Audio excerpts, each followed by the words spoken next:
Тритон! Щучий ты хвост! Как дела? Дочку не можешь найти?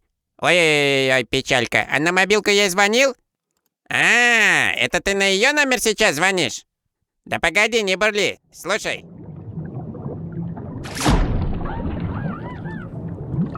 Ты долго будешь ерундой страдать? Мы для чего тебе жабры внедрили?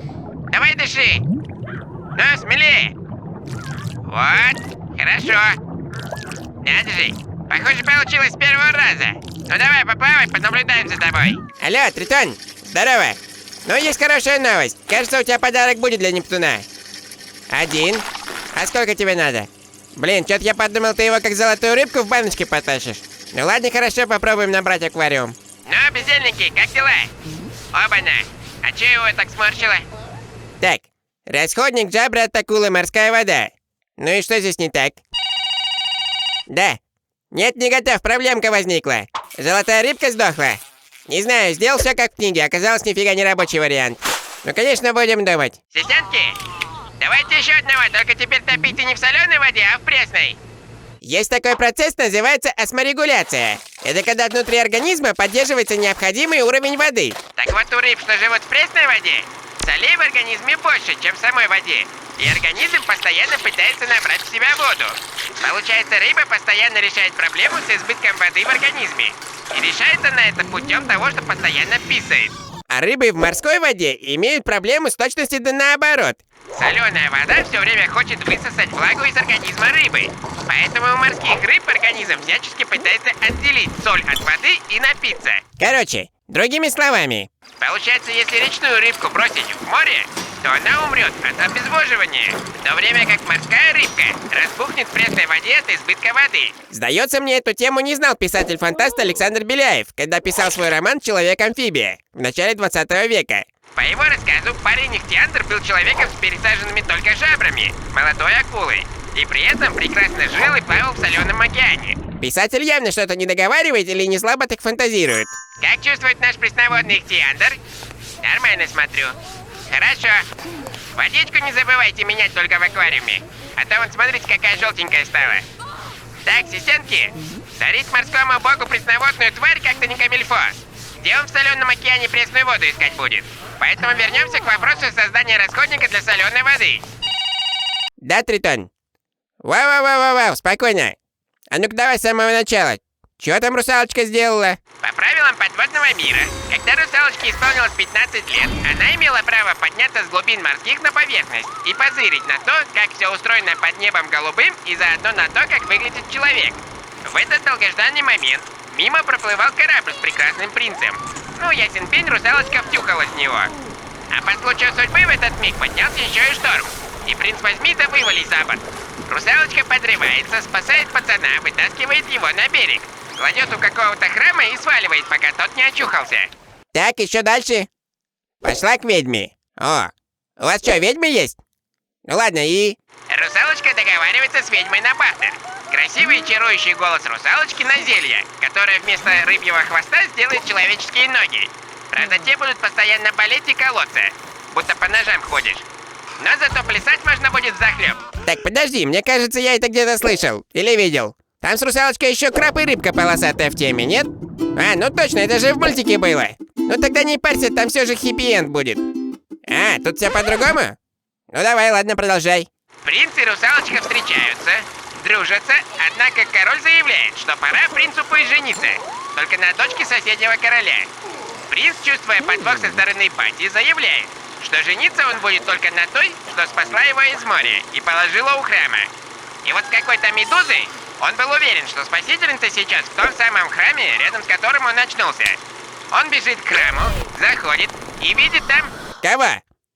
А что там делала дочка короля из соседнего государства?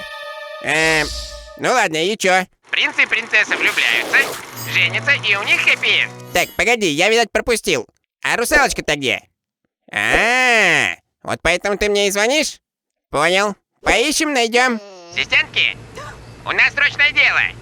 О, какие прикольные. Так, что я хотел-то? Русалка потерялась. Найти нужно. Ну и что у нас тут за чудо-юдо в аквариуме? Расходник, который дышит, как морская звезда, и расходник, который дышит, как кит. Ага, полагаю, второй под водой не дышит. Пацаны, вы такие быстрые, что я прям не успеваю за вами. Смотрите, воду из аквариума не расплескайте. Блин, ну не, нифига не прикольно. У морских звезд нет кровеносной системы, которая бы быстро разносила кислород по телу. Дышит звезда, грубо говоря, кожей, как бы впитывая и пропуская через себя воду. Процесс газообмена происходит крайне медленно, отчего морская звезда, а в нашем случае расходник, крайне медленное создание. Ладно, звездочка, с тобой все ясно. Ну а ты-то чего? Киты же не такие тормознутые. Киты дышат обычным воздухом и умеют задерживать дыхание на полчаса. Ну а есть такие типа кашалота, которые могут и до 1,5 часов не дышать. Так вот, нашего расходника огромные легкие, наполненные воздухом, из-за которых он, кстати, не может погружаться под воду без груза. Ага. Ну ясно, так себе идейка. Чисто для справки, для тех, кто не знал, типа меня. Фонтанчик воды видели, который делает кит? Так вот это не морская вода, а конденсат, который образуется при выходе более горячего воздуха из легких в более холодный воздух атмосферы. У китов вообще система дыхания не соединяется с пищеводом, поэтому кит не может дышать ртом и уж тем более набирать воду через рот и делать фонтанчик. О как. Так, я что-то совсем не догоняю. Вы зачем этих недобарби из бани вытащили? Чё нет? Вон у одной я веник вижу дубовый. Нам же нужна русалка, та, которая с рыбьим хвостом между ног. Ой, вместо ног. Все понял.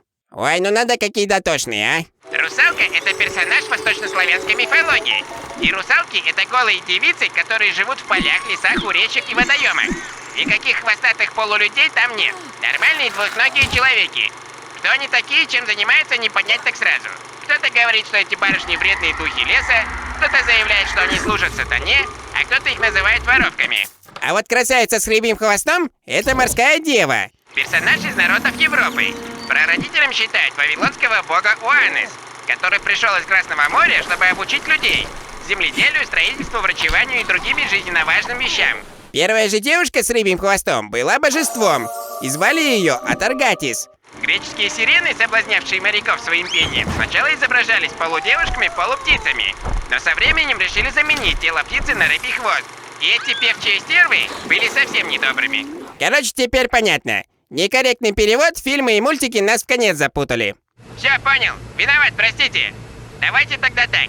Русалок в пресный аквариум к нашему Ихтиандру, а вы все на поиски морской девы, дочки Тритона. Алло, Тритон. Ну все, норм, нашли твою маленькую морскую деву. У обрыва хотел со скалы сигануть в море и в пену разбиться. Все как по оригинальному рассказу Андерсона, да. Успели, конечно, не волнуйся. Да и с вашей ведьмой я договорился. Чары она сняла, голос вернула, правда мне пришлось и подарить аквариум с теми расходниками, которые мы для Нептуна готовили. Да, и чтобы ты больше не терял дочку, мы ей выдали мобилу. Номер я ее тебе скинул. Алло. О, привет, маленькая морская дева. Да, мы нашли твой телефон. На дне Марианской впадины, когда ложку искали. А папка твой тебя нашел? А ну-ка дай ему трубку. Тритон! А ладно, забей, я тоже бы так сначала подумал. Скажи, ты видел, как размножаются русалки? А хочешь позырить? Заодно и мобилку заберешь дочки. Супер! А, слушай, рыбки прихвати с собой соленой. Но почему сразу к пивасику? Картошечки! Поужинаем вместе и обсудим, как назовем новый вид тварей. Расхолки или русадники? Подпишешься на такое? Ну вот, отлично. Жду в гости.